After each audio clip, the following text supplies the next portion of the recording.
नमस्कार योग साधको, मी प्रताप पुन्हा एकदा माझ्या योगाभ्यास विषयक यूट्यूब चॅनलमध्ये आपलं सर्वांचं मनपूर्वक स्वागत. आपण आज एक नवीन ध्यानात्मक आसनाचा अभ्यास करणार आहोत, सिद्ध आसन. सिद्ध आसन हे ध्यानात्मक आसनामध्ये सर्वात श्रेष्ठ आसन समजलं गेलेलं आहे. याच्या नावाप्रमाणेच हे सिद्ध, श्रेष्ठ आणि पूर्ण असं आसन आहे. आसनाच्या अभ्यासामुळे सिद्धी प्राप्त होतात असंही म्हटलं जातं. यामध्ये दोन्ही पाय सरळ करायचे, दोन्ही हाताचे तळवे जमिनीला टेकलेले, दोन्ही हात सरळ, पाठीचा कणा सरळ, मान पाठ सरळ. ही झाली दंडासन स्थिती. याच्यानंतर डावा पाय याच्यानंतर उजवा पाय उचलायचा आहे आणि तो अशा पद्धतीनं ठेवायचा आहे की ज्या ठिकाणी आपलं जननेंद्रिय आणि गुदद्वार जे आहे त्याचा जो मधला भाग आहे त्या ठिकाणी टाच राहील. त्यानंतर दुसरा पाय गुडघ्यामध्ये दुमडून तो उजव्या पायाच्या मांडीजवळ आणायचा आहे. त्याच वेळेला हे पाहायचं आहे की डाव्या पायाची टाच सुद्धा उजव्या पायाच्या टाचेजवळ येईल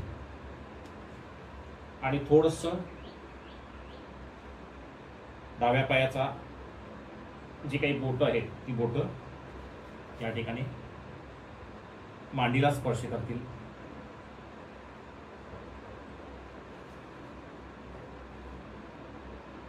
यामध्ये हे आसन स्वस्तिकासन सारखं जरी दिसत असलं तरी सुद्धा स्वस्तिकासनामध्ये आपली जी पायाची बोटं आहेत ती या गुडघ्याच्या पाठीमागच्या बाजूला स्पर्श झालेली असतात आणि जो काही तळवा आहे तो तळवा मांडी आणि पिंडरीला स्पर्श झालेला असतो. पण या ठिकाणी असं न होता आपली टाच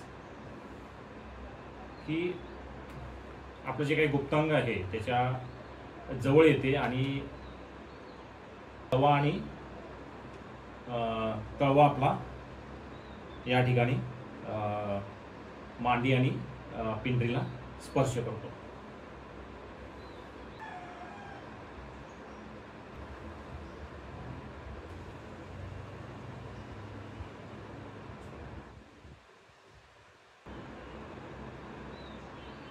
सिद्धासनामध्ये पायाच्या ज्या टाचा आहेत त्या टाचा जास्तीत जास्त जवळ आणता येईल तेवढं जवळ आणायचं आहे आणि या ठिकाणी आपलं जे काही तळवा आहे तो तळवा दोन्ही पायाचे जे तळवे आहेत ते दोन्ही पायाचे तळवे आपल्या एकमेकाला स्पर्श झालेला असावा याच्यामध्ये.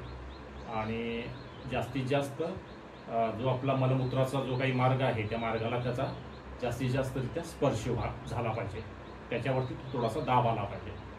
याच्यामुळं काय होतं की या ठिकाणी जे मूलाधार चक्र असतं ते मूलाधार चक्र जागृत होतं आणि त्यानुसार आपल्याला त्याचे वेगवेगळे लाभ मिळायला लागतात.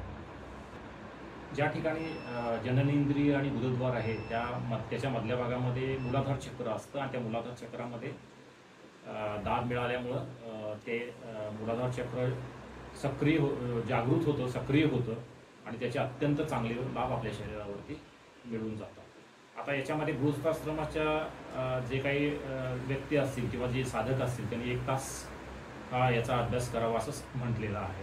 आसनाचा अभ्यास करण्यापूर्वी स्वस्तिकासनाचा अभ्यास करणं खूप जरुरीचं आहे, कारण स्वस्तिकासन जर चांगल्या पद्धतीने जमलं तर सिद्ध आसन आपण सहजरित्या करू शकतो. या आसनाचे फायदे काय आहेत? या आसनामुळं मनाची चंचलता दूर होते किंवा व्याकुळता दूर होते. यामध्ये ब्रह्मचर्य पालन करण्यासाठी किंवा वीर्यरक्षण करण्यासाठी सुद्धा याचा उपयोग होतो.